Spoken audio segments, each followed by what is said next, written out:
The English Civil War stands as one of history's most pivotal conflicts. Americans tend to focus on their own Civil War or the Revolutionary War. But the English Civil War had far greater global impact. Its outcome shaped the modern world in ways that still affect us today. Throughout history, great transformations have reshaped civilization itself. Now we stand at the dawn of perhaps humanity's greatest change. I'm Evan Goldstein, and in this series, Echoes of Tomorrow, we'll explore how the patterns of the past illuminate the path ahead, as artificial intelligence transforms our world in ways our ancestors never could have imagined. England's success can't be explained just by genetics. The people of Northwest Europe, from England, France, Germany, and Scandinavia, share remarkably similar genetic backgrounds. They all descended from Germanic tribes that emerged from the Jutland Peninsula and eventually conquered the Western Roman Empire. Even the Spanish and Italians are not genetically distant from the English. Yet, despite these genetic similarities, these nations developed very differently over time. The key difference was not in their DNA. It was in their systems of government. England created a unique set of rules and incentives that would eventually enable it to build the largest empire in history. These governing structures that came out of the English Civil War would change the course of human civilization. The English Civil War established a revolutionary system of government that enabled Britain's extraordinary rise. This conflict shaped three major breakthroughs: the British Empire, the Scientific Revolution, and the Industrial Revolution. We can see the importance of the parliamentary victory by looking at other European countries where our royal forces won. They stagnated for centuries. Imagine a world without the Industrial Revolution, where other societies came close to industrializing before, but they never quite succeeded. Without the English Civil War's outcome, we might still lack many modern conveniences that we take for granted: electric lights, steam power, modern medicine. England created these advances because the Civil War helped establish capitalism. The key to England's success lay in two crucial developments: property rights and parliamentary democracy. The book Why Nations Fail explains how the English Civil War was essentially a struggle between two economic systems.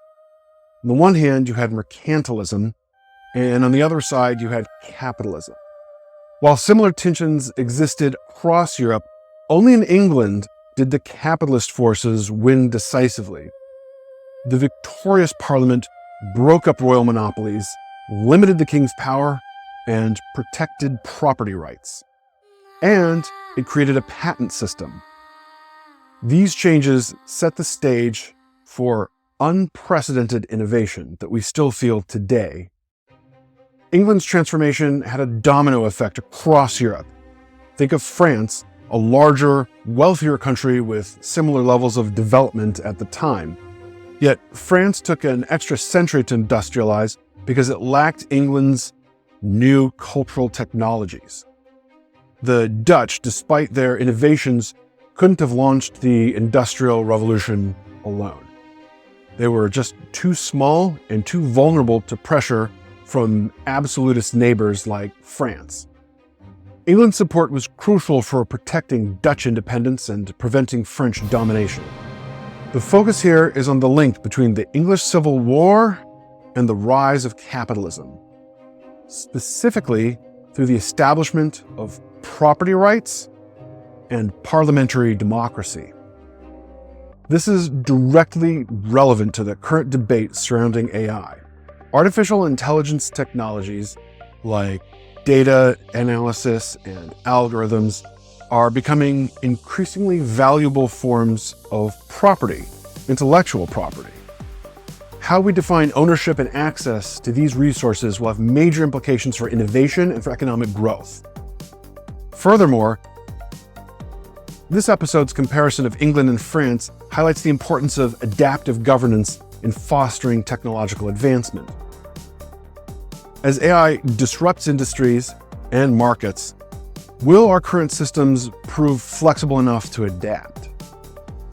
Or will they become obstacles to progress, as France's absolutist monarchy did during the Industrial Revolution?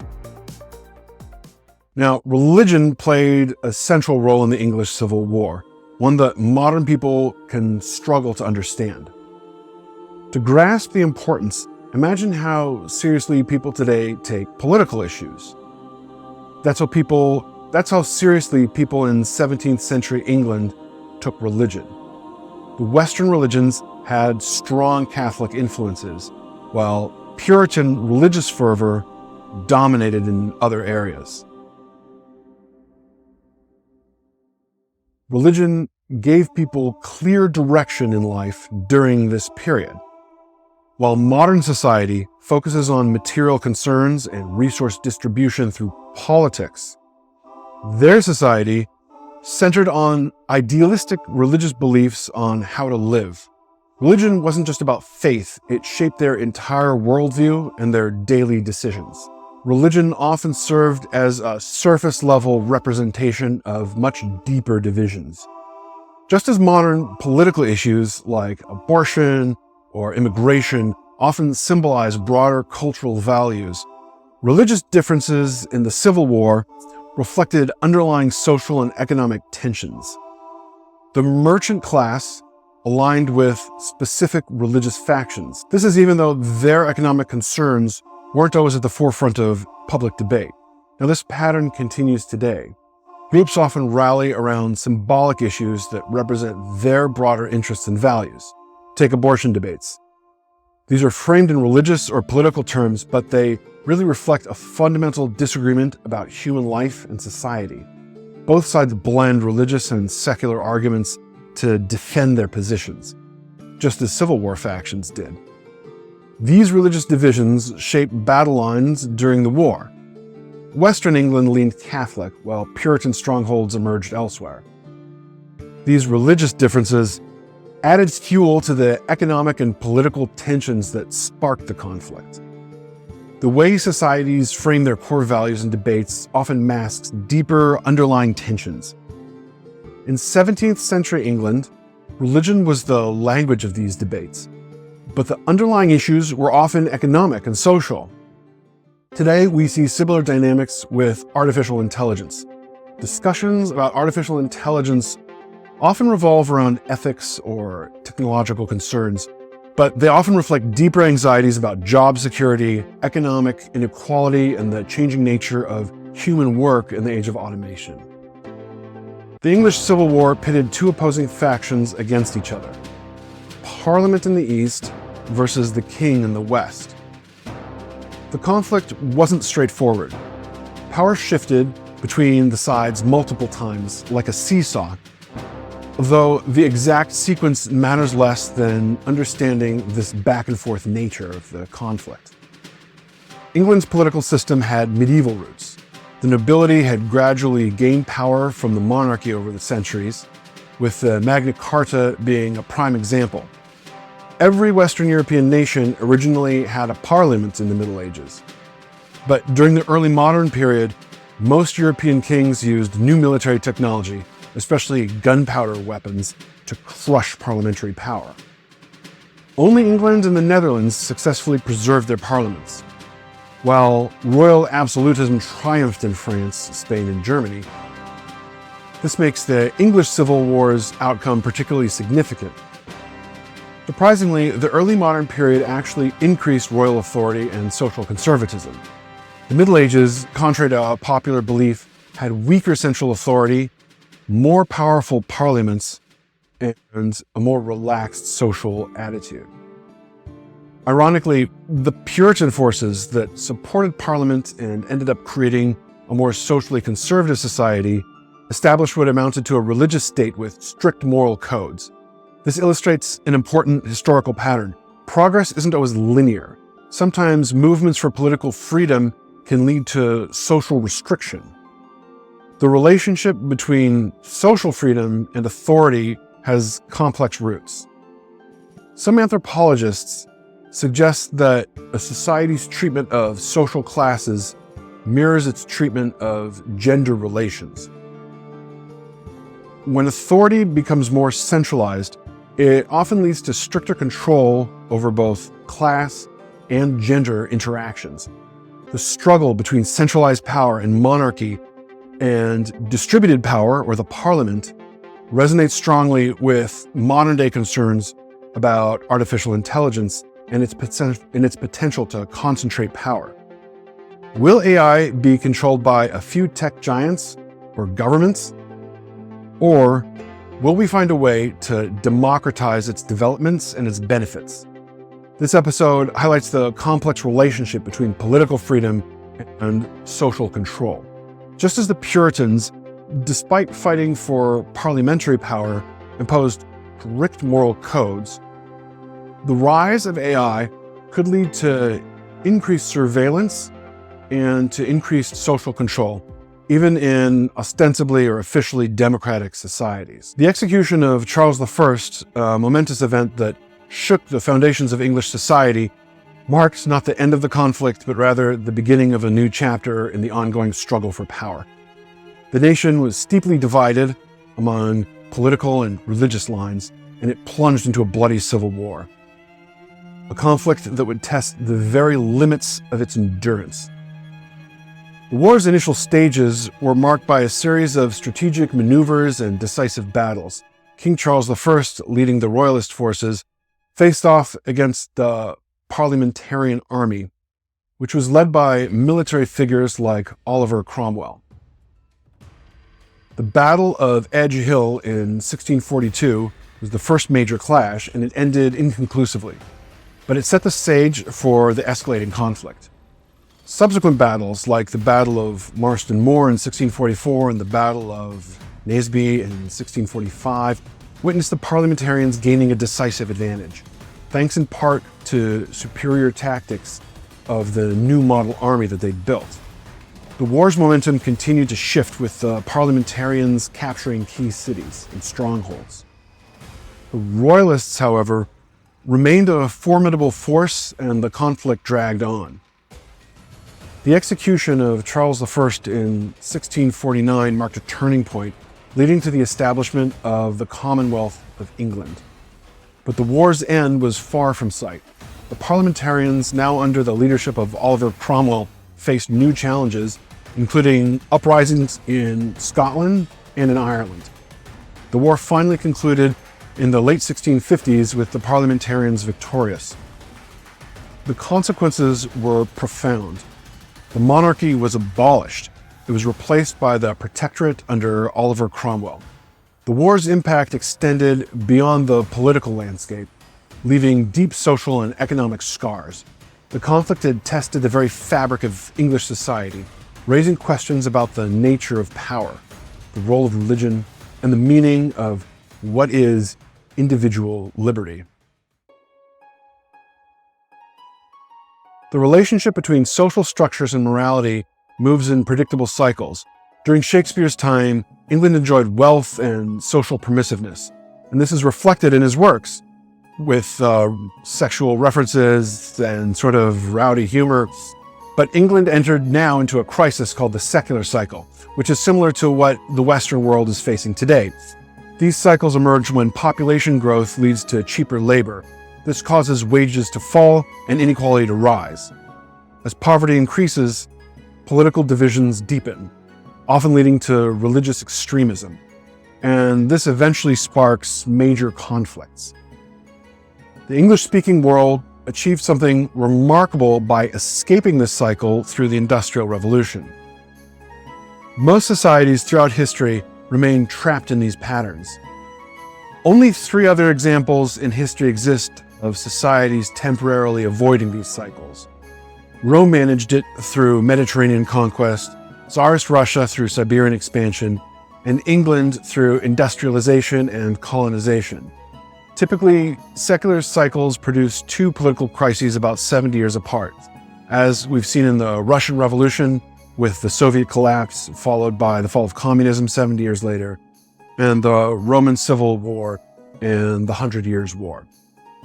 England's experience proved unusually positive. While other European conflicts led to devastating population losses, England avoided this fate. But the conditions before the Civil War were harsh. Statistical evidence shows English workers were literally working themselves to death, with wages insufficient to replace the calories that they burned through their labor. The agricultural revolution transformed the situation. After establishing property rights, England and the Netherlands saw innovation in seeds, fertilizer, and animal breeding. These advances doubled wages and enabled the Industrial Revolution. France was lacking strong property rights, and they saw wages improve by only a third, which eventually led to the French Revolution. The key difference was in trade rights, not property rights. While farm ownership mattered, France's trade guild restrictions prevented innovation. England removed these barriers, and that allowed for explosive growth. The results proved dramatic. By 1850, England's population matched France's 20 million, despite starting at just 5 million in 1650. More remarkably, England had exported 150 million people worldwide, creating an unprecedented diaspora that to this day shapes the modern world. This is the birth of the Anglosphere of Canada, Australia, New Zealand, the United States, etc. Now, the struggle between Parliament and the Crown over monopolies is mirrored in today's debates about tech giants and digital marketplaces.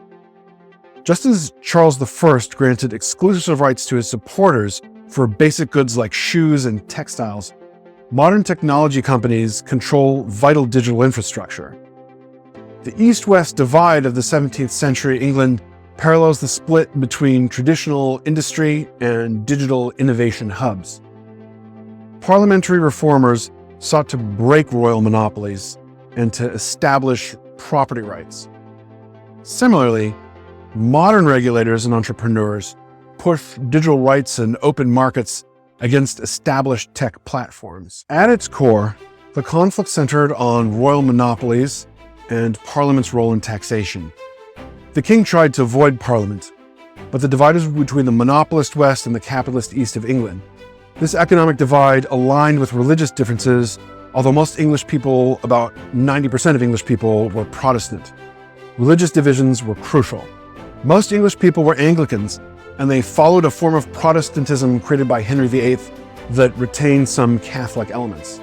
The Puritans, making up about 10% of the population and centered in the East, represented a radical Protestant faction. They believed in predestination, and they imposed strict moral codes, even fining people for laziness or for domestic arguments. Despite their numbers, Puritans dominated the merchant and the middle classes. Catholics, also about 10% of the population, faced intense persecution. Charles I sympathized and was openly Catholic. Now, this created a paradox where a king followed a persecuted religion. According to this complexity, Scotland, under joint monarchy with England, followed Presbyterian, while recently conquered Ireland remained staunchly Catholic. Now, the war began when Charles I needed money. He imposed unpopular taxes and granted monopolies to his supporters, which angered Eastern merchants. When he tried forcing Anglican practices on Presbyterian Scotland, they revolted. Needing funds to fight Scotland, Charles called Parliament, which refused his tax requests. He then dissolved Parliament, which then formed a shadow government. And this triggered the Civil War. You had two legitimate governments. The conflict split geographically. Parliament controlled the East, with London at its capital, while Royalists held the West from Oxford. The North became a crucial battleground. Parliament ultimately prevailed by creating a professional, meritocratic military, the new model army. While the Royalist cavalry excelled early on, Parliament's methodical approach, which was described as glacier versus the monarchist fire, proved decisive, and that happened at the battles of Marston Moor and Naseby. These events profoundly influenced how the United States and North America were colonized. Eastern English Puritans settled New England, and Western Cavaliers populated the South. Religious radicals established Pennsylvania in the Midwest, and the Scots moved to Appalachia. Even academic institutions reflect these divisions today. The religious and intellectual foundations of the English Civil War were laid decades before in the halls of Cambridge University. Meanwhile, Oxford would become associated with the Cavalier monarchist cause, and Cambridge emerged as a center of radical Puritan thought, drawing direct inspiration from the Lutheran University of Wittenberg in Saxony. This connection created an educational lineage that would stretch far beyond England's shores. The Puritan scholars who dominated Cambridge would later establish Harvard College in New England, transplanting not just their religious views, but their entire educational model to the American colonies. The same intellectual currents that helped spark the English Civil War would shape higher education in the New World, with Harvard and later Yale carrying forward Cambridge's Puritan traditions. This influence can be traced back to the theological debates at Wittenberg in Saxony that had first inspired Cambridge's Puritan reformers.